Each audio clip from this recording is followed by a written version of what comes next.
Grabbing some time. I got a hug from Really? he switched me to the phone program. Again. Just a tiny hug. What lights do you want me to have? Do a little different.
So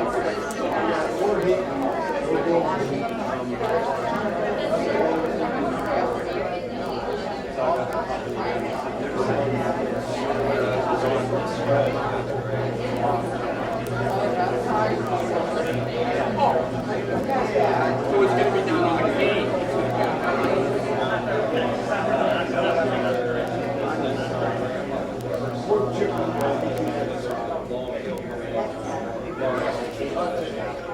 They've got this log museum is right across the street up here. You go out front, go right up there. So you can be there. And then there's a building right next door to it that's got a display of Musial stuff in the whole window.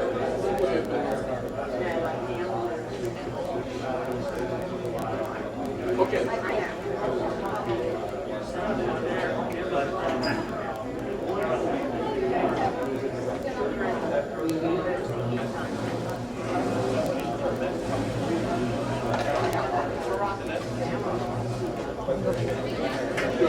Got a lot of films of Fort Bill.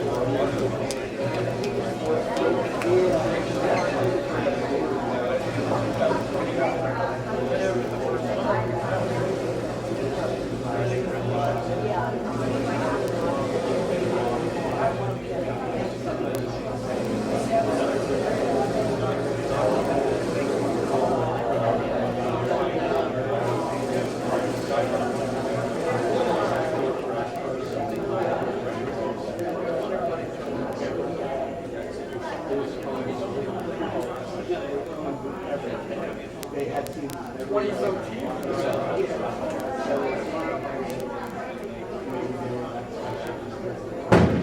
Hello. We're going to get started here in a minute. If you can grab a seat, that'd be great. I'll see you in a second.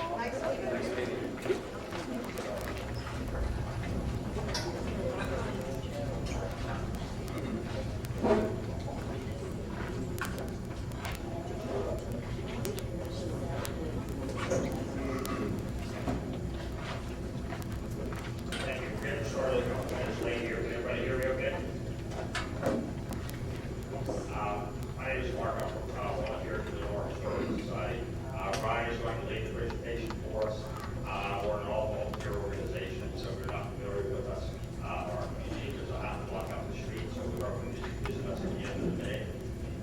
So as far as, I hope you enjoyed the video that was playing. That video is a home movie from 1956. It was St. Louis Cardinals, obviously, against the Pittsburgh Pirates.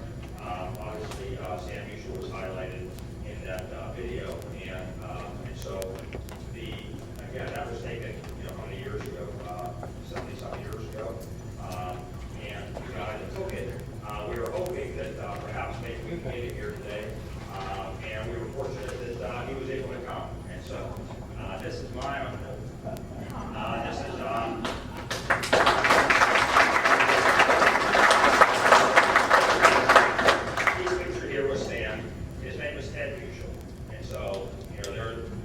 because of that, so my mother was a Musial as well, and sometimes that causes a little bit of confusion, and people are like, oh, you're Stan's cousin. I'm like, no, there's two Musial families, and so, and Brian was trying to get involved with some of that in the presentation about the two different families were, to a certain degree, but Ted was Frank Musial's son, who highlighted, but in the case was most of all the Polish culture, and so we know that's how Stan got part of the start, which we there, but anyway, this is Ted and Stan at a baseball card show or at some convention center years ago, and because the families knew each other very well, Stan mentioned the chapter. So hopefully you appreciate that video. If you have questions about the video, feel free to ask Ted. As far as the thank yous go, I don't know if Dan Gorman is here today. Dan Gorman owns the property where we're in the record where we can mount the plaque, and so he was gracious enough to let us use that space. So thank you for Dan Gorman.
I couldn't be here today, but we've been in communication with him the last 3 or 4 months, and so, that's Musial. We appreciate the Pennsylvania Historical Museum Commission accepting our application. They're going to have a representative here today for the unveiling. We were one of 39 applications a couple years ago, and only one of 23 that were accepted. And so, that was a different kind of undertaking. They also have a plaque here. Seawall Studios from Marietta, Ohio, from Casper plaque. We didn't get our plaque until 9 days ago. So they do historic markers for 44 states, and we were fortunate to get ours on time and get it up. So thanks for that.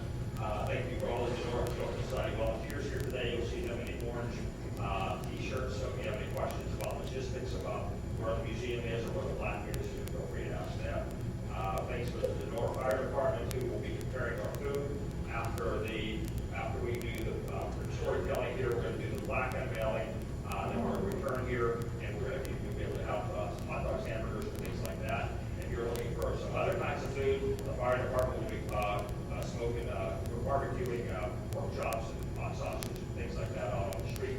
So you're welcome to purchase the food off the fire department. Thanks to the street crew here in Donora for mowing our lawn down there, where the plaque is and trimming it all out, so that looks pretty good.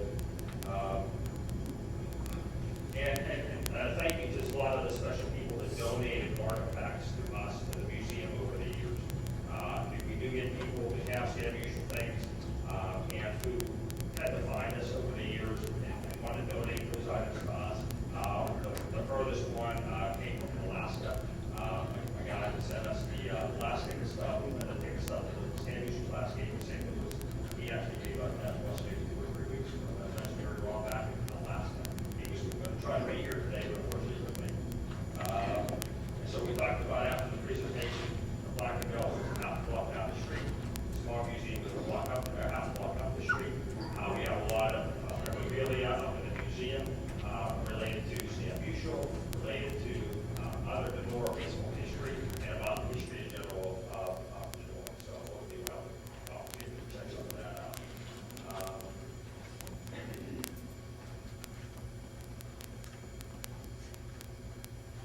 After the presentation, after we do the plaque unveiling, we're hoping you return here as we're giving away a souvenir postcard that we had done, Stan and the new plaque. So closer to your mouth. thanks, Mr. Eric. But yeah, so please return after the plaque unveiling to pick up your souvenir postcard. That's when we're going to give those away. And that's about wraps up, Ryan. So thank you very much.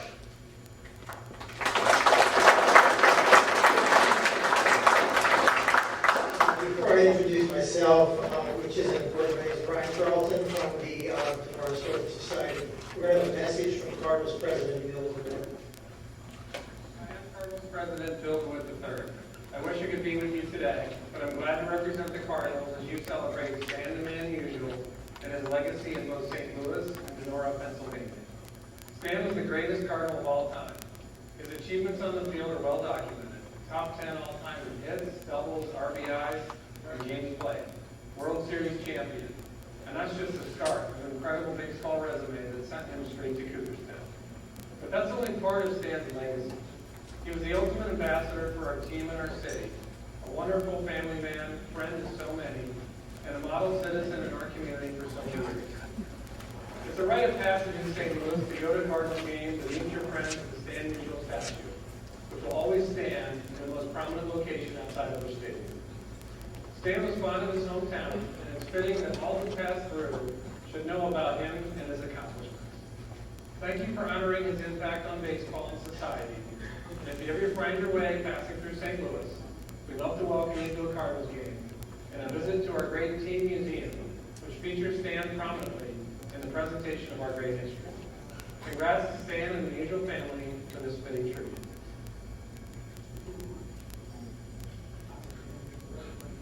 If you know anything about Stan Musial, you know he loved to hit. You also know that he loved to play the harmonica. That may well be, I can ask the family, one of his most favorite things. So we're going to start our presentation with Stan playing the harmonica at the Hall of Fame a few years ago, and we're going to sing along, Take Me Out to the Ball Game. One of the best hitters of all time, Stan, the man, Musial. 22 years, 18 times he hit 300, won 7 National League batting titles, and ladies and gentlemen, a couple of years ago, we had Stan, the best harmonica playing Hall of Famer ever to play. You want to bring him back this year? Did you do it? Did you bring it? What do you want to play, Stan? We're going to play Take Me Out to the Ball Game. We're all going to sing it too.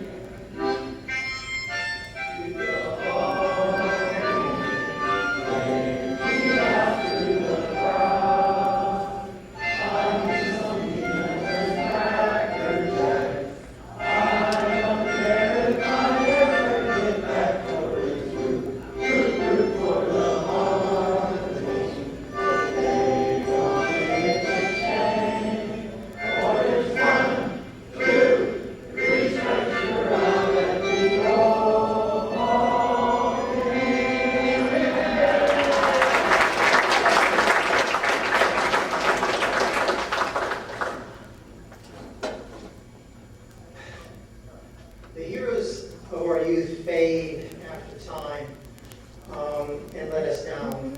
Stan Musial never let us down. He remains a hero, a generational hero, a hero that we look to not just as a baseball hero, but as a human being, as a man. And I'm going to cut this very short because I'm going to get choked up. I appreciate Stan. I had a short relationship with him over the phone over the course of a few years.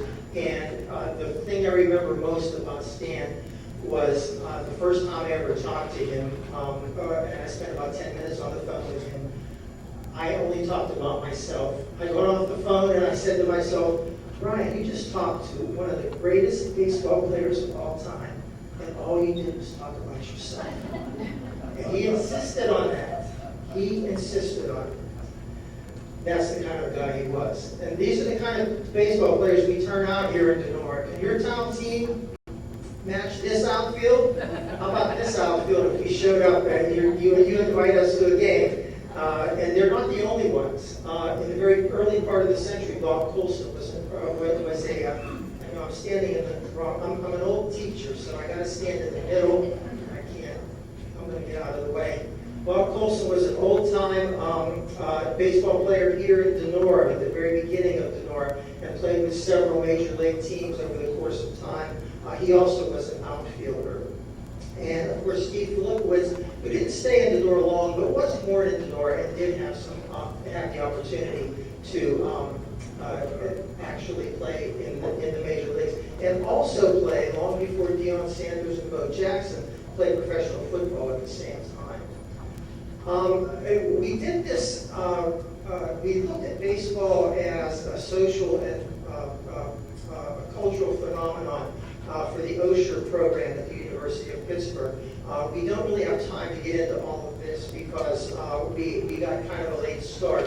And again, I told you I'm an old-time teacher, so there are these enzymes in me right now that are being released in my brain that are telling me that I'm way behind time right now and that I got to move. And Mark has assured me that I can take all the time I want, but that's impossible. We did this for a 3-hour program at Osher, and now we have about an hour to do it.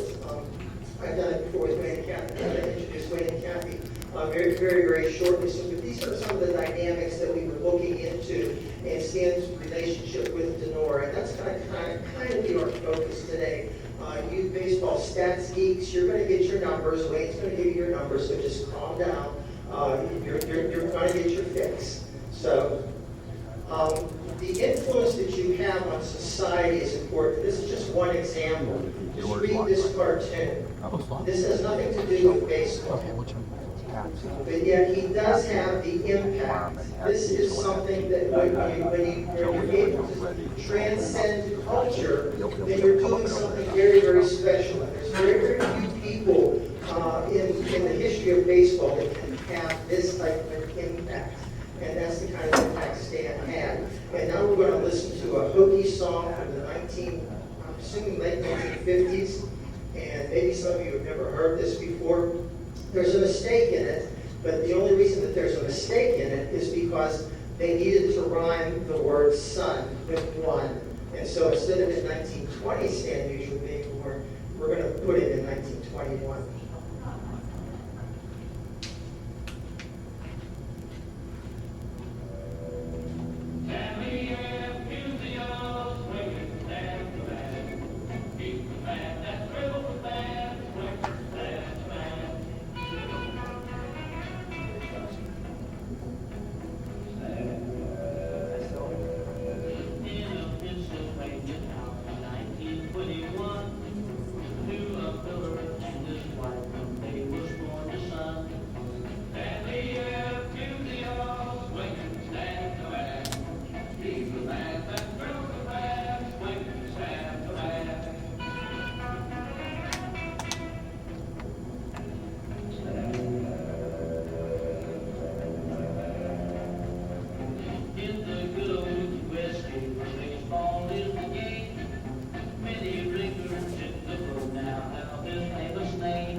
By any measure, there aren't many baseball players. And then Joe DiMaggio has a song. Anybody can think of other baseball players that have their own song? Willie Mays, I think, had it. I mean, there are very, very few baseball players in the history of baseball that actually get their own song.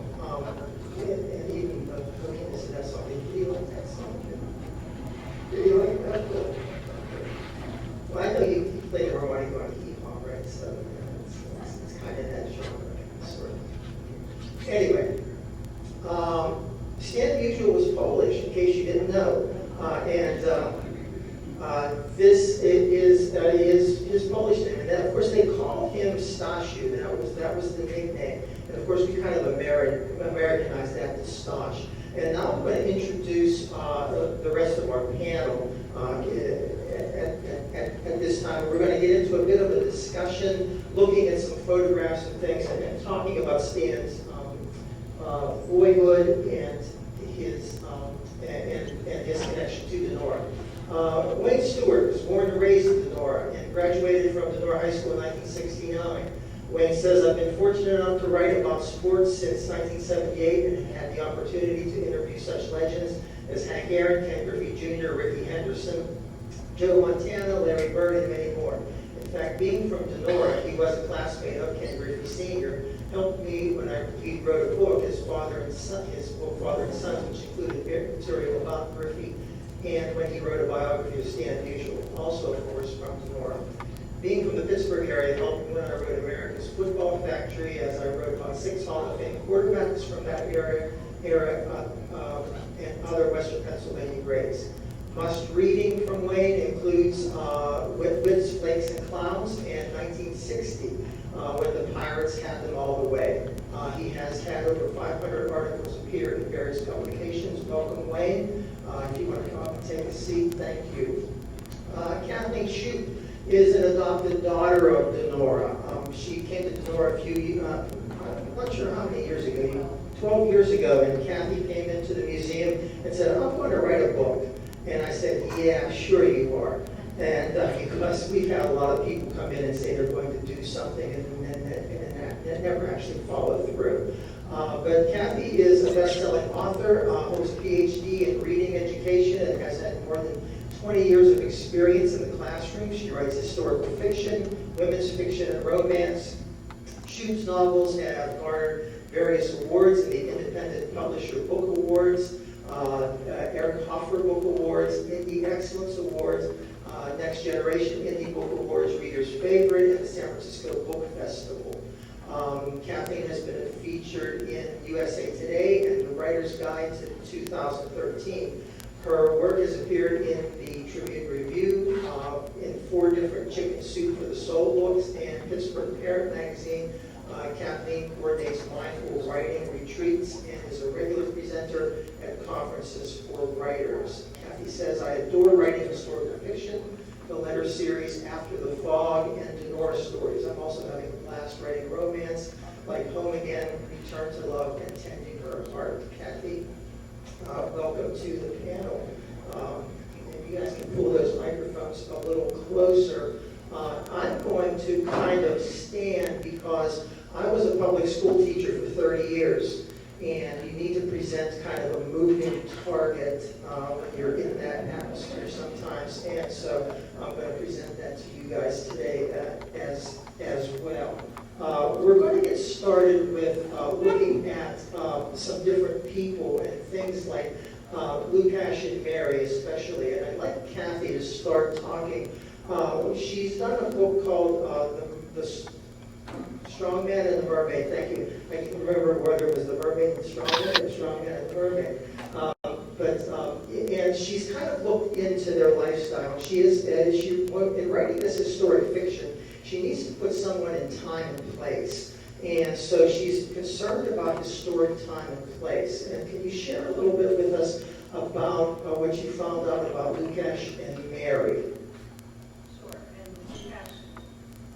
Lukash and Mary were Stan's parents. Lukash was a Polish immigrant. He came here in 1910, and he was looking to build the American dream, like so many other immigrants to Donora. Mary was born in New York City, and she was of Czech descent, and the two met working in the mill. She was a nail girl, and he was working in shipping, tossing 100-pound wire bundles into the back of trucks. And I'm sorry. I'm listening to Kathy and not doing my job. That was Mary in the center, correct? Right. That's other and from what I read in Stan's autobiography is that she was very athletic, tall and graceful and strong, and managed a household with 6 children, always had, as many women did at that time, extra jobs to bring in money to make ends meet in the Depression.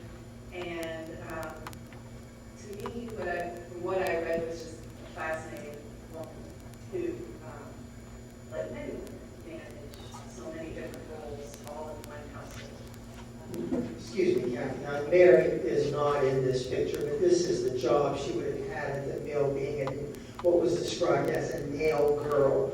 As the nails came off of the line, they would be in a row, all connected. And these nail girls would have to break that off, take it to a grinder, and then smooth the head of that nail down, and then do that over and over and over and over again. A very grueling, grinding kind of work. And there they are. In the historic setting of Donora is one of the towns that literally built America. And part of that was they had the influx of wealthy entrepreneurs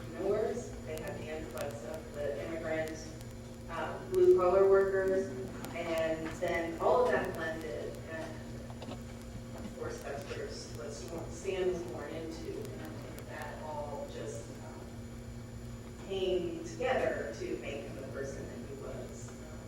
And when I wrote it, I credit what I learned about him as an adult to what I learned about him as a child. And of course, he evolved as all children do, but he seemed to have the same kindness and happy-go-lucky personality and just happiness to be alive and do things he loved. So all of that, I think, does tie into Donora, strength, and what it built. You know, it is a steel town. People who worked here at that time were different types of people than what we know today.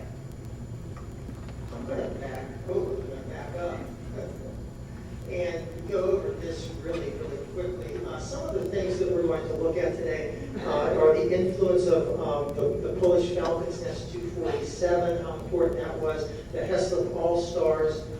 Again, you can read all of these things. We're going to be looking at all of these different aspects of Stan's life in and around Donora, and then some of the important mentors, certainly, and people that influenced him over the years, especially his teachers and people within the community as he began to rise in fame. And there's a picture of Donora. Stan grew up in this neighborhood right here. What did I do with my, oh my goodness. Well, if I was in school, I would have accused someone of taking mine. He grew up right above the zinc works, grew up up on top of Merelda and Heslop. That's where he lived, mostly because it would have been easy for Lucas to just walk down the hill to the zinc works. And so then, and of course the influence of the Polish church. And Wayne and Kathy, please jump in whenever you feel. And the extension of the Polish church, of course, was the Polish Falcons. And this is where Stan really gets his start athletically. Lucas, I understand, would take him to what was gymnastics or something like that. And he carried that flexibility philosophy into the Cardinals. I know we have photographs of him using these flexibility and stretching exercises with the Cardinals in the 1960s when they were in spring training. And he always attributed that to the fact that he had this bringing up in the Polish Falcons. And they were locally relatively famous. They did win the eastern part of the United States national championships and things like that as gymnasts. And their strength was legendary. I mean, can you imagine going out and doing something like this? I mean, this isn't Photoshop. This is from an old-fashioned photograph that we got out of Mark's family collection. And some of the places that they worked were is on Thompson Avenue. This building was torn down a few years ago. This was their gym. This was the place where Stan would have gone to exercise and things like that, be a part of that particular community. Anybody that's interested in photographs, everything is digitized, and we don't own the rights to everything, but I use them anyway because I say, come and get me, I have nothing to get. So you can contact us for any photographs that you might be interested in. Another early mentor, and Wayne, I think you can talk about Joe, was Joe Barbo. And we have a great collection that's up in the library, up at the museum, of letters that Stan wrote when Stan first went to the minor leagues.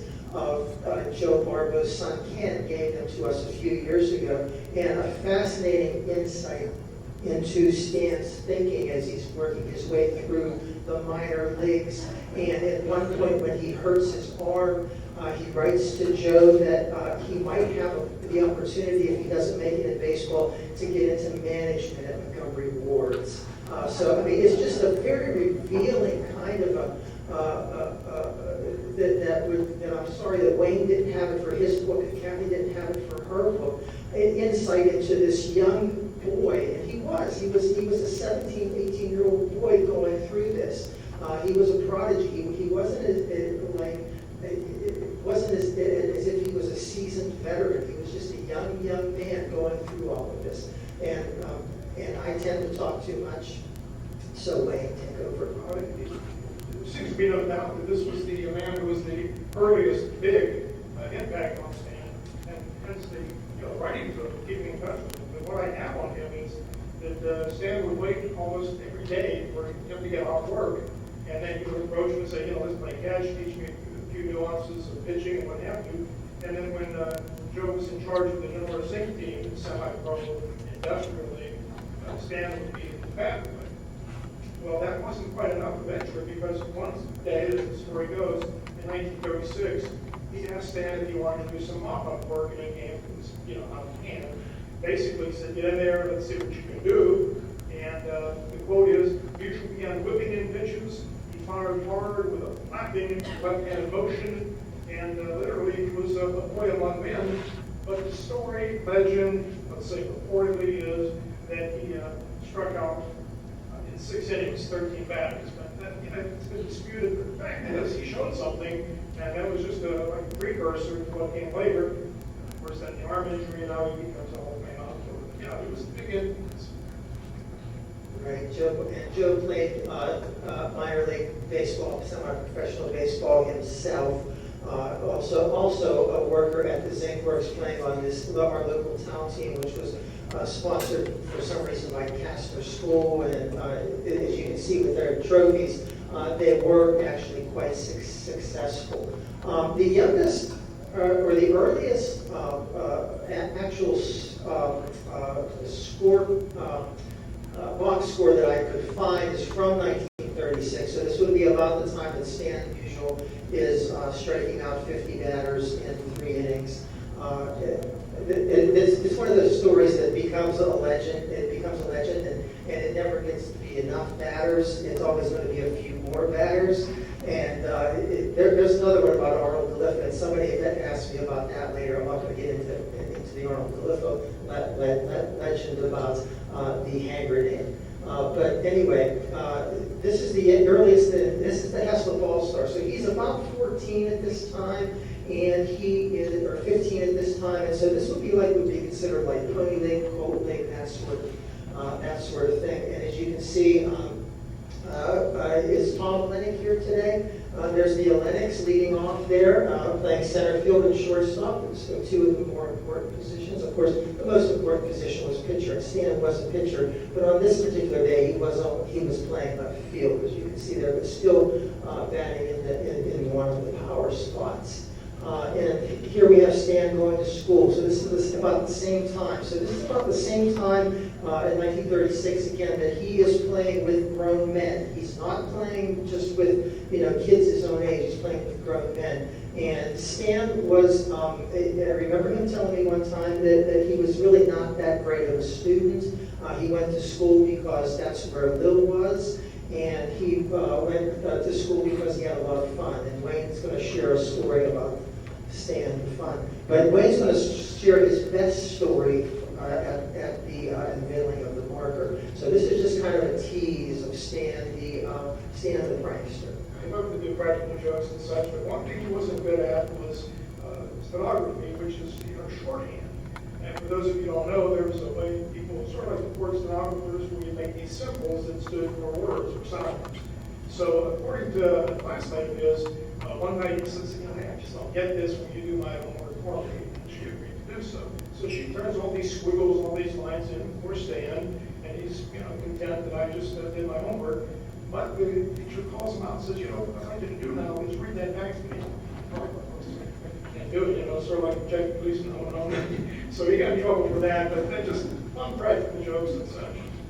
Wait, did I read it in your book, the one about the writing something on the board? Sorry, okay, that's the one. Yeah, that's the really good one. So that's going to make you guys stay around to get this one. Get that one. Another legendary figure. We're not really sure about this story. We read this in the Bob Brogue book, and that was an early biography of Stan. I believe 1964, he had just retired, and Bob Brogue, who was a Hall of Fame, I believe he's a Hall of Fame sports writer, Hall of Fame sports writer from St. Louis, did a book. and talked about Helen Claus, and Stan talked about Helen Claus, a librarian. Ken, do you have anything on Helen or no? I don't think so. Just that she supported him when he was trying to decide between next Microphone, Kathy. Yes, there was a gang of teachers who were really encouraging him to also consider playing basketball a bit. And so he was all of a sudden faced with a lot of choices, not just to fulfill his dream of baseball. And she helped him decide, as the legend goes,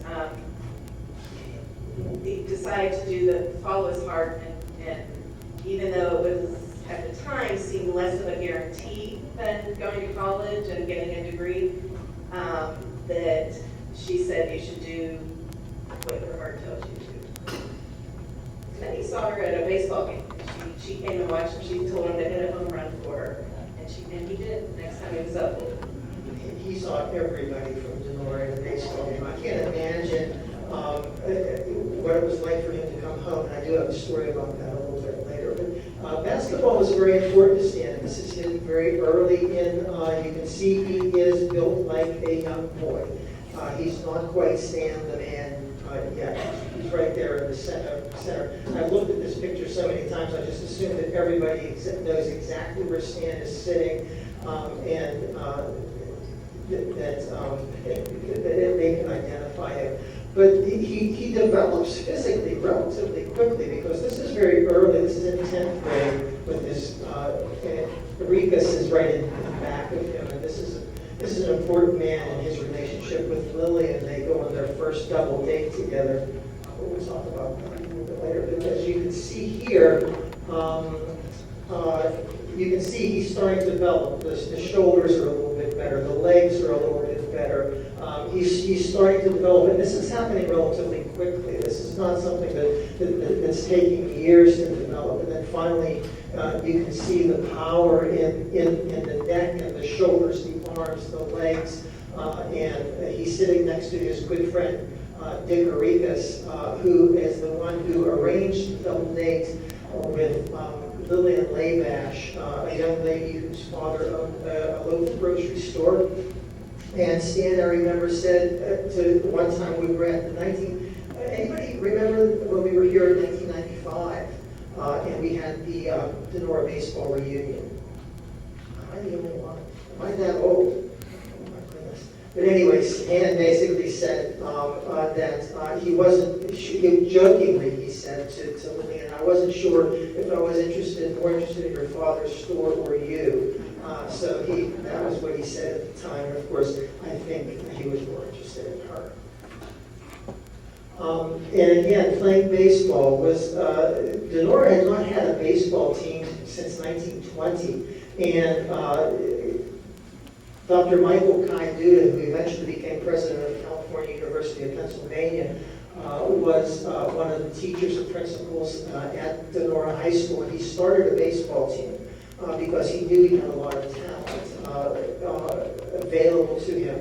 Among others, besides Neil Lennox and Eddie Pano and people like that, there was Joseph Buddy Griffey, the grandfather of Ken Griffey Jr. So there's a lot of baseball lineage. Do you have anything that you want to say about that? Or? Just remember the one story says that there was a game where I think it wound up 1-0. Stan gets the RBI, who's he drive home? Buddy Griffey. So it's always nice to have. Yeah, absolutely. And I think that's really cool. And Dr. Duda was somebody who was always a part of Stan Musial's life, even when Dr. Duda passed away unexpectedly at a relatively young age. We find a lot of things at the Historical Society. Stan Musial, by the time he graduated from high school, was playing professional baseball. In fact, even before he graduated from high school. We found this in the Jimmy Russell collection. When Jimmy Russell passed away, his daughter gave us a lot of things. And of course, Jimmy Russell was one of the basketball coaches besides the football coach as well. And this was in his personal collection. Stan would not have been able to get this certificate of letter for his playing basketball and baseball at Donora. And so the original is with us. We do indeed have that. One of the few really valuable originals that we have of Stan Musial. And this, of course, is the Zincs. And when I found this photograph, I thought, I have found the Grail. I have found the thing that we have been looking for forever. And I thought, this young fellow right here, has to be a young Stan Musial. And I hate to break your heart, it's not. The disappointment when I realized it after we blew it up and cleaned it up, that it wasn't Stan was palpable. My heart just absolutely sank. But these are the kinds of guys that he was playing with as a 14. Can you imagine yourself as a 14 or 15-year-old, and you're in with a bunch of a cast of characters like this. And not only are you in with this cast of characters, but you are one of the better players. And people are beginning to look at you. And this is, of course, the St. Clair's baseball team. And there is Stan. Again, I have to point him out to you. He's got his Donora High hat on, as you can see. The other guys have a variety of hats. But they are seasoned men. And in this photograph, he is about 17 years old. Wayne, you have something else? Just jump, Kathy too, just jump in. I have no problem with somebody just jumping in and saying something that's a little bit closer to him. I love the pants here because I'm sure that they gave him a pair of pants that are far too large for him. But he was not going to be denied that uniform, I bet. I bet you he felt really great being in that uniform and being with those guys. Some of the places that Stan would have played back in those days, this is the 14th Street American Silver Athletic Field. As you can see, left field kind of goes up the hill, and there is a trolley right there, and the longest home run ever hit in the history of baseball of all time was actually hit in this field. And I will tell you that story later if you ask me about it, because I'm not going to take the time. It's more of a joke than anything else. So. Another look at that field. So he's playing on fields that are less than manicured. They are not exactly Busch Stadium, are they? They are rough cow pastures. This is Palmer Park. And at the time Stan was growing up, Menneson had professional baseball. There was what was called a Class D league in the Pennsylvania State Association. And in 1934, the Indians were in Menneson with the minor league team. Then the Reds came. Then the Indians came again. And then finally, in 1937, the key year, Stan is being really touted as a local baseball prodigy. And we get the Cardinals, just by chance, the Cardinals. Not the Pirates, not the Indians, not the Reds, but the Cardinals come to town. And Ollie Manning, their player manager, begins to hear about all these. And when you have something, Ollie? Just the fact that when he initially saw him play, the vote was he's just a green kid. So the initial assessment and evaluation wasn't exactly on the mark. But later he did come to Stan's house to sign him to a contract. They say he paid several visits and he really pursued him at that point.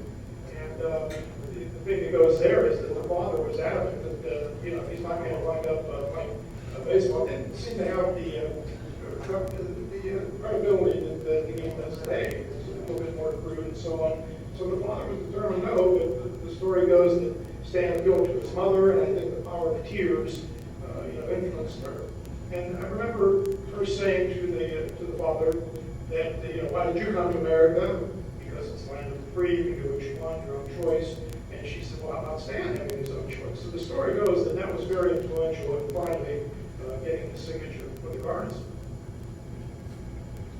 Sure, the Pirates. Okay, I'm over that. I'm only 64 years old. Stan retired when I was in first grade, but I still hold those feelings. So they assigned him to a place called Williamston, West Virginia, and it is, again, Class D baseball, and this is his first professional. This is, I guess you could call it his real rookie card, for those of you who collect that sort of thing, which I do, and I would consider this to be Stan's rookie card. Pitching for Williamston, again, we're looking at Stan Musial, remember, as a pitcher. We're not looking at one of the great hitters of all time. We're thinking that we're going to get this guy to the major leagues maybe as a pitcher. And we have, again, that's what it was, the Williamson Colts and the Mountain State League. And we have the collection of a lady by the name of Mary Hyostic, who passed away, I'm sure, many, many years ago. And she followed Stan Musial's career. And we have reams of paper of her cutting out from the newspaper all of these different box scores and stories about Stan. And you can go through these at the museum if you were so inclined to. My mind kind of blurred by the time we got to 1950 or so. I just said, okay, yes, I agree. She has them all. She's done an incredible job. These are some of the very early ones that we have of her, a valuable resource. So Stan's now a professional. He's playing professional baseball, but he's still a kid in school. And so what's he going to do after he gets out of school? In the off season, he's going to play for Frank Pizzica. Now, Frank Pizzica is a very influential person in Stan's life. He kind of served as sort of a financial advisor over Stan's early career. I'm not sure if Stan even did he have an agent? In later years, or did he act as his own agent? I'm not really sure. Yeah, in the very early days, I mean, it was, you went in as a player and negotiated with the president of the team. His advisor, again, was Frank Pizzica. Again, here is a young boy playing with basically grown men. And you can tell the guys who are actually playing because they are the ones that have the knee pads. And if you don't have a pair of knee pads on, you're just kind of like a mascot. So that was very important in those days. And basketball was much, much more physical in those days and that sort of thing. And again, just a testament to show you how important it was to him for him to be a part of that particular organization. Wayne, anything for the Million Dollar Garage Man? Yeah, okay, cool. And so you need a nickname. You gotta have a nickname. You can't start out with the man. I mean, my gosh, this group of guys that he is now in are all alpha males. These are all top dog people, and they're not going to name some 17-year-old kid the man yet. So you come up with all of these, the Donora, and you can read them as well as I can. And we'll get all the way down to the Music Box. And the guy that gave him the nickname Music Box, of course, because he liked to play the harmonica, was, of course, Dickie Kerr, and of course, who his oldest son is supposedly named after. Because Dickie Kerr was the guy that didn't give up on Stan when he hurt his arm, and he said that we could probably make this kid a hitter if we needed to. And Stan has done a lot of things. Wayne, I'm sure you got something on Dickie Kerr. Dickie Kerr, we could do a whole half hour easily on Dickie Kerr, because he was one of the clean Sox in 1919. He was pitching for the White Sox at that time, and of course he was one of the ones that didn't throw games. And of course that's a whole other story, but we're not going to get into that. Wayne? Yeah, in fact, there was the nickname Honest Dickie Kerr because, again, he would not take part in the Black Sox scandal in 1919, but when Stan was found out that he really couldn't support his wife and son way back when on a salary of $600 for, I guess, for 6 months, Dickie Kerr is the one who let the Musials move in with him, and he's credited actually as being the man who switched Stan from the outfield to the pitcher's mound. And Time Magazine basically wrote that Kerr watched the boy and decided that as a pitcher, he made a superb hitter. So he swapped at the flaw for the shoulder injury and so on. But basically, when Stan took a tumble trying to make a shoestring catch, that's when he jarred, hurt his shoulder. And they later called that the $1 million accident, because look what it led to. Kerr, and to show you Stan's character, he never forgotten something like that, and built a house for him later on in life. So he was quite appreciative and generous. Absolutely. Stan makes it to AAA relatively quickly. This is all happening so fast. I want to get to making his debut. I think I lost a slide somewhere. Anyway, so he makes it to AAA relatively quickly. He rises through the ranks.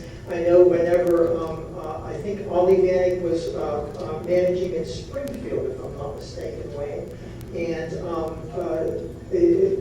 basically gave the advice to the AAA manager. I think the kid can hit. Don't mess with his swing. Because naturally, if you've ever seen Stan Musial stance, you say, wrong, wrong. I used to coach my daughter's little league teams and things like that. And if I would see somebody standing like that, I would immediately say, okay, this is totally wrong. So basically, the manager is saying, don't mess with his stance or his swing. I think this kid's going to be able to hit. So as a 20-year-old, he's brought up. I know the Cardinals were hoping that they had brought him up early because in 1941, they were in a pennant race with the Dodgers. And there were a lot of Cardinals after the season said if we had brought the Musial kid up earlier, maybe we would have won the pennant that year. Wayne, do you recall any stories about that? Anything on that except that, boy, did he make a smash on the delivery game. Oh, incredible. You got the board up there, you kind of went over. Yeah, here it is. Yeah, I mean, the kid just comes from nowhere. The ascension to the majors was swift, and then he just rips the ball. He hit 400 something in his limited play as a rookie. So yeah, it was pretty obvious he would have been a big help. Right. And then he's becoming Stan the Man. He's becoming a celebrity, and everyone's sitting up and taking notice. The local United States Steel Wire Code News includes him in November 1941. He's suddenly become the golden boy. Now, and this is the slide I was looking for. Again, this is from Mary Iosic's collection. Some are photocopies, and this is one of them. He starts out in 38 and 39, then at Daytona Beach, that's when he hurts his shoulder. Then he's in Springfield with Ollie Manning again, and then he's up with Rochester at AAA. So he's going from 38, where he is pitching in West Virginia in that Bluefield State League, all the way up to the St. Louis Cardinals 3 years later. And not just the St. Louis Cardinals, it's not like the Pirates, you know, they look like an expansion team. These are the Cardinals who are fighting for a pennant, and they're going to bring this guy up to help. So he's playing at the highest possible level in a relatively short time. And remember, these first few years, he's a pitcher. They're not thinking about him as a hitter, which is really kind of cool. So again, more stuff from Mary's collection. I mean, just an incredible, incredible collection. If you want to read newspaper clippings about Stan Musial, take your 2-week vacation next year and come to the Donora Historical Society and look at newspaper clippings. And of course, great photographs, incredible photographs of the era. This is an era of baseball photography that is literally unparalleled. The idea of being in the dugout and things like that, close up, close and personal. And then all of the accolades that begin to happen as he, Chili Doyle was a writer here, also in Pittsburgh. Was it Chili in Pittsburgh too, Wayne? Besides the spray news, I'm not sure. But I know that in Pittsburgh it was a big deal. And when Stan came home, Jimmy Russell was another local player from Fayette City, which is just down the road a piece, and he had a short stint with the Pirates and the Dodgers, and I'm not sure who else he played with. Just the Pirates and the Dodgers, yeah. And he was supposed to be a young phenom at that time as well. But I would argue that the most influential person has to be Lillian, and I don't know a whole lot about Lillian. I know that she graduated in 1937. I know that her nickname was Shrimp. I know that her father owned a store in Donora, and when she would come back for these baseball reunions and class reunions and things, she was always there and very popular. But I can't tell you the influence that she had over the years. I mean, this is a couple that over 70 years married, is that correct? Yeah. Just incredible. And again, Stan Musial not letting us down. Never a hint of scandal with Stan Musial. is something that it would be unheard. This is unheard of in today's world. But anyway, so I'm not going to get into anything on Lily. Not really. So we have a lot of really nice pictures of them. We have really bad pictures of them as well. This is from some type of a photo essay that was done. And there are the children, and of course Stan, the dad. Everybody would wanted Stan to be their dad. I'm sure. Wouldn't that be cool to have Stan as your dad? And he takes you to the ballpark and all of that sort of thing. I mean, just absolutely incredible.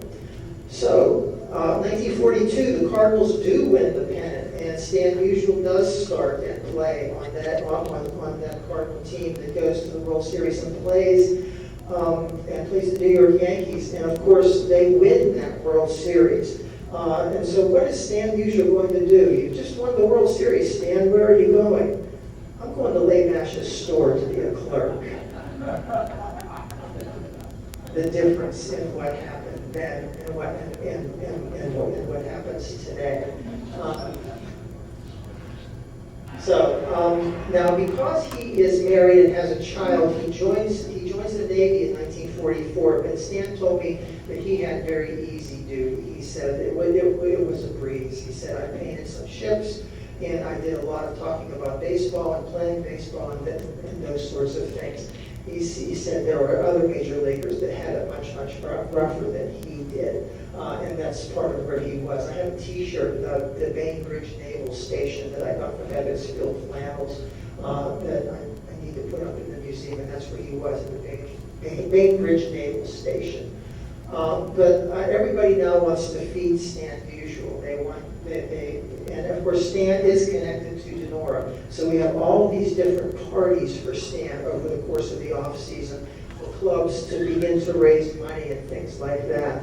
And so all of these different Stan Musial baseball parties start to begin to take place. And you can read about those Donora merchants, Donora boosters. Everybody wants, and Stan coming home. And Stan came home a lot because his mother really, I don't think, wanted to move to St. Louis. I think she moved to St. Louis for a very brief period of time, but came back to Donora. And when Stan came home, Frank Pizzica would always have a car for him waiting at the Pittsburgh airport. Remember the old Pittsburgh International Airport? And in that car, in the trunk of that car, were a couple of dozens, if not a gross, of baseballs. And Stan Musial would go to his mother's house, and word would get out that Stan was home. And the word didn't need to get out because the Cardinals were in town playing the Pirates. Stan was going to stay at home. He wasn't going to stay with the club in the hotel in Pittsburgh. And he would set up shop in the driveway that he built for his mother on 2nd Street Extension, and he would sign baseballs. There are more Stan Musial baseballs per capita in the borough of Donora than anywhere in the world. I can tell you that right now, because that's what he would do. You could always get a new baseball when Stan and the Cardinals came to town. And he would bring the Cardinals back. I know Kathy, you were telling me, and also Wayne, about Shane East and Whitey Loughlin. I know there was a small baseball field across from Leigh Bash's store, and the Cardinals and Stan would bring it. Okay. Nothing really to add, except I think there was a great deal of admiration among the Cardinal teammates, Fred Shanks in particular, that, for example, when Stan's father was laid out after he had passed away from St. Mary's, Red Shanks came back, and I think there was another ball player. That's a heck of a trip to make and so on, but there was devotion. And no wonder Stan was just so affable, so lovable. Yeah. And he did come home frequently. I have some more video of him. In 1951, this is from 1951, Donora was celebrating its 50th anniversary, and he, on this particular day, was kind of judging the field events up at Legion Field, and we have some really grainy band. I didn't include it in this, but we have some grainy band video of that. This is a picture that I got from this is signing autographs on that particular day. But I think that Mary was really, really proud to be the mother of Stan Musial. I think that was the favorite thing in her life. Kathy, do you have anything on Mary, older Mary, that you could share with us? Just again from the autobiography, the sense that I got from what Stan wrote was that they were very close, and he very much admired how she supported him all from the time he was little. She made his first baseball. And just that their closeness had remained throughout her life.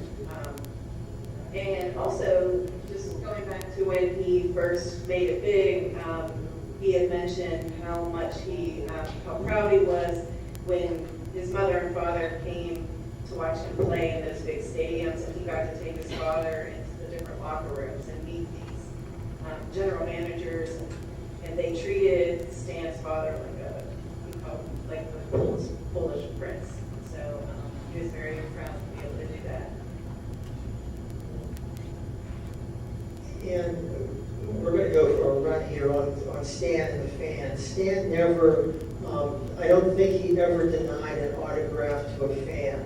He would spend hours autographing and attending to his fans. I remember in 1995, when he was back home, and he told the story of one day outside of Busch Stadium. It was one of those August days that only St. Louis can have, where it was brutally hot, and his wife was waiting for him, and there was a long line, there was a jostle. Lillian, in fact, it wasn't Stan that told the story, it was Lillian. There's a jostle. Lillian is pushed to the ground. She skins her knees. She ruins her new stockings, and she yells or pushes the fan or something like that. And then when she stands, so finally says, "Okay, you go home. I'll meet you later." When Stan gets home, she said Stan said to her, "Never yell or push the fans. Never do that." So she said she felt like it was her fault that she got pushed over by the fans, and that was Stan with the fans. The fans were number one with Stan. There's no question about it. And talk about getting the touch put on you. I mean, look at this. This is front row seats at Forbes Field, and Stan's got Jimmy Russell, who is his old basketball and coach and teacher, and Meyer Weiss, who is a local pharmacist at the time. So you know, he's always going to have people wanting to get tickets and all of that sort of thing. And of course, meeting Stan Musial. And really, Stan Musial put Donora on the map. He talked about Donora all the time. There was a time in America when every baseball fan in America knew that Stan. You couldn't really remember, okay, where's Babe Ruth from? Where's Joe DiMaggio from? You knew Stan Musial was from Donora, Pennsylvania, because Stan Musial told you he was from Donora, Pennsylvania, because he was proud to be from Donora, Pennsylvania. And we get all kinds of people coming to the museum. Ross Verbisky was what was he, Mark? He was an anesthetist, right, in a St. Louis hospital. And he was on a cruise, and he won this Stan Musial autographed jersey, and he gave it to us at the Historical Society a few years ago. And that's just some of the people who come to the museum. It's amazing. There really isn't anything standing that would say this is where Stan was. The house that Stan was born in is still standing, but the house that he grew up in is gone. The fields that he played on are gone. The high school is in not great shape. So all of those different things that were part of Donora, of Stan, that would be identified with Stan Musial, they're all gone. But still, Cardinal fans come, and this is where the house was, and they feel, I shouldn't say Cardinal fans, I should say Musial fans, because it's kind of universal. Because I hate to say this, and don't throw anything, I'm not a Cardinal fan, but I am a Stan Musial fan. This is from the 1946 World Series, and I hope you watched that, because the power when he connects with that ball is just so amazing. And then we have, again, there are just so many great photographs. We can go on and on. with great players who were his friends, and everybody admired, without question, Stan Musial. Somebody stopped him. Probably one of the most, I hate to use reviled players in the history of baseball is Ty Cobb, and Stan Musial had a smile for Ty Cobb. Stan Musial must have been a saint. The Joe DiMaggio story, I'm not going to get into the Joe DiMaggio story. The only time I ever heard Stan say something was that, why is Joe DiMaggio the greatest living baseball player? Wayne, comment? Well, that's in the little speech, 5, 6 minutes, 7 minutes, later. Absolutely. Yeah. And we have a ranking of the top Major League Baseball players of all time, and indeed, Stan is ranked ahead of Joe. What can I say? I guess if you married Marilyn Monroe, you go right to the top. This is an unusual relationship. If you don't know anything about Ted Williams, one of the most acerbic, acidic, I don't have enough adjectives to describe this man's personality. Great hitter, one of the greatest hitters of all time, maybe the equal of Stan Musial. But this relationship confounds me. And Wayne, do you want to comment on this relationship? Well, not so much on that per se, but I'll tell you, I read somewhere that when you look at Stan, you just think, this guy's perfect. I talked to Bobby Cox, manager of St. Louis, and he said, he's the real deal. There's no pretense. There's nothing bad about it. You look at some of the all-time legends. Babe Ruth drank in excess, womanizer. Mickey Mantle didn't take care of his body, drank too much. Cobb was, some say, a sociopath, and very certainly Ted Williams. But there's nothing anybody can say about Stan except he's the real deal. Right, and these guys, they maintained a lifelong admiration and respect for each other that I think the only person that Ted Williams, I remember watching those two guys in an interview one time, and the only person that Ted Williams I ever saw defer to was when he looked at Stan and asked Stan a question.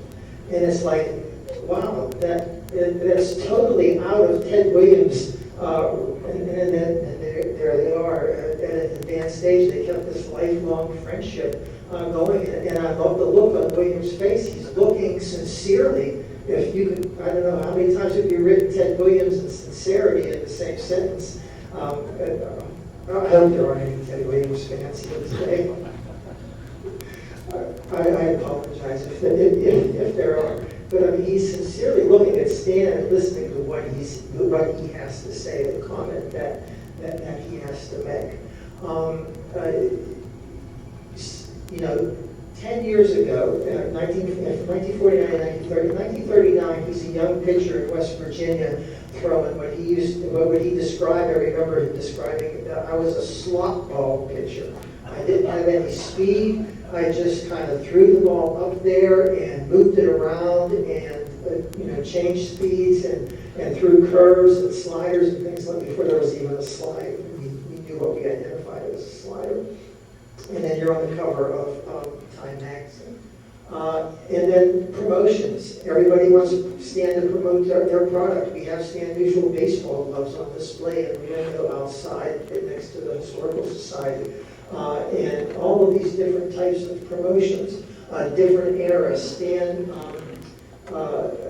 even advertised for tobacco and things like that, but you notice the press never photographed him because he asked not to be photographed smoking. So all of these different things that he advertised, these are my two favorites right here. The underwear and the chewing gum. That's great stuff. So it even helps the women too with the beech nut gum. So it's kind of an egalitarian sort of gum.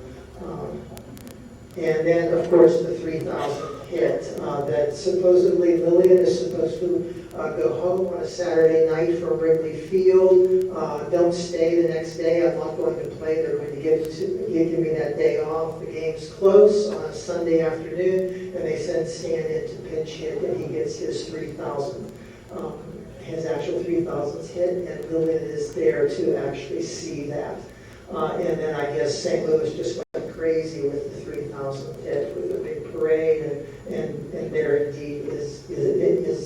ball. But we looked at a lot of his other business interests, and one of the things that he got involved in is the restaurant business. And I'll let you just kind of look over the menu and see if there's anything that you might want to order and some of the prices.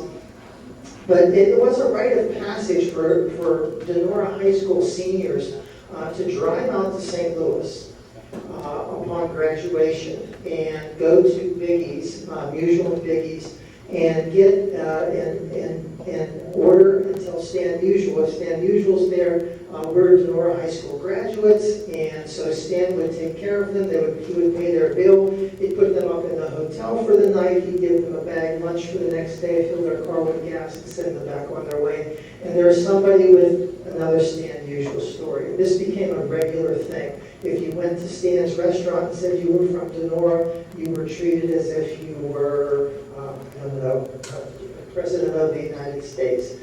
He loved people from Donora to come out and see him. And these are just some of the photographs of that. And as you can see, he is he's a fork in the food kind of owner as well. He's checking it all out. And of course, all good things come to an end, and Stan is going to retire. Mary looks, I mean, she's just absolutely beaming, and it seems like that was her natural thing when she was around Stan. I don't know this for a fact, but he had to be her favorite, right? You're not going to commit, right? She's not going to commit. So now he begins the tour of wrapping things up, and he is going to retire. And we get, again, people send us stuff. This is the last day scorecard. It's actually scored. It's on display up in the museum, and those are the tickets from Jerry Brownback's brother Wally, who was, I think, 12 years old at the time, and Stan, when Stan retired. And there is the day. And my favorite photograph of that day, because there is a photo essay of Stan Musial's last day that was in a photo essay magazine, is this pensive face right here. I mean, this man has played baseball all his life. What is he going to do? What is he going to do and move on to the next phase? Now he's 42 years old, which is, in those days, that's old for a baseball player. And so here's part of that whole essay. They kind of followed him around that day. He went to mass in the morning, and the breakfast that they had, and it's a really cool and interesting article. And I'm trying to think of who wrote that, Wayne, and if you have that in your head. Yeah, it's up in my head, but I can't get the right file drawer open right now. And then there he is taking the uniform off for the last time, very poignant kind of photograph.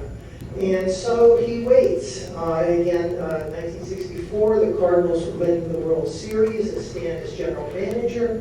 That is a seminal, if you've ever want to read a book about the 1964 season, David Halberstam's, is it called October 64, Wayne? Yeah, just a brilliant, brilliant book, and the effect of integration on baseball and how Stan Musial was instrumental in that, of bringing African American athletes to St. Louis, which at that time was considered a southern town, and so they weren't, they didn't have a lot of African Americans, and they were beginning to build that up in their minor league system. But anyway, this is Stan coming home and going to the Hall of Fame. This is 1969. I'm not sure where this photograph was taken, but I do where the next one is. But anyway, this comes from Jimmy Russell's personal collection. This is what Stan wrote. Stan was on his way from St. Louis to the Hall of Fame, and he stops in Donora, and he picks up all of his old buddies, and they're going on to the Hall of Fame. So all of those people, there's Joe Marvo, there's Frank Pizzica, there's Jimmy Russell, there's I call it, it's the equivalent of FDR's Brains Trust, if you remember that from your American history book. All of these guys that advised him over the years and nurtured him over the years, he's going to take to the Hall of Fame along with him. And there they are at the Hall of Fame. And the one on the left is the Musial statue that I'm going to describe it as a disappointing Musial statue. I like the new one much, much better than the old one. But there is Mary, and there is Mary, and in all three of them, you can't see her. She is always a part of it.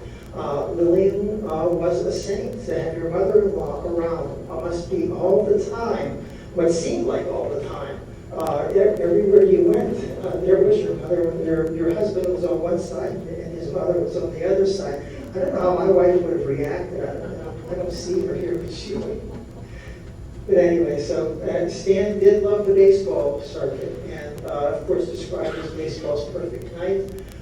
Again, he came back for all sorts of different events, whether it was, there's Ted there on the left, and the rest of the Musials, that's Frank. Is that Frank in between Stan and they look like they've been enjoying a few cocktails at this particular party. This is from the 1995 baseball reunion. I remember people, we forced him to put a bat in his hands and do his batting stance. He just wanted to play the harmonica. That's the only thing that he wanted to do at this reunion. He played every song he knew, I think 3 times. And you had to sing along with him. Of course, the all-time favorite Cardinal, I don't think there's anyone that's even close. I mean, Bob Gibson gets 11% of the vote when you stop to think about that. And then his relationship, again, with the fans, he loved to be out with the fans, without question. I think he must have enjoyed this tremendously as well. And when we had the bridge dedication, unfortunately, Lillian had passed away earlier that week, and the daughters and the rest of the family, no one came to the bridge dedication. But we did very understandable at that time. So here's a man who was, Bob Rossborough used to tell me the story of a friend of his who walked to school with Stan Musial. And one day Stan's coming out of the house, and he's got a sandwich, and his friend said, "What do you got there?" They're walking to school. His breakfast was a piece of white bread with ketchup on it. And that was breakfast on their way to school. And now he is hanging out and making presidents smile, and of course, that's just a great photograph. I think if you notice, Stan is kind of stooping, so he's not as tall as JFK. This is the kind of thing that I noticed. He was giving his deference to the President of the United States, because I think if Stan straightened up, he'd be every bit as tall as JFK. And of course, the Presidential Medal of Freedom, well-deserved honor that he got back in 2011. There is the family, and of course, Stan Musial's funeral was an event in St. Louis Cardinal history that was something that will always be remembered by the fans. And Wayne and Kathy, if you have anything more you want to add, please feel free to do so, and we're going to open up for some questions.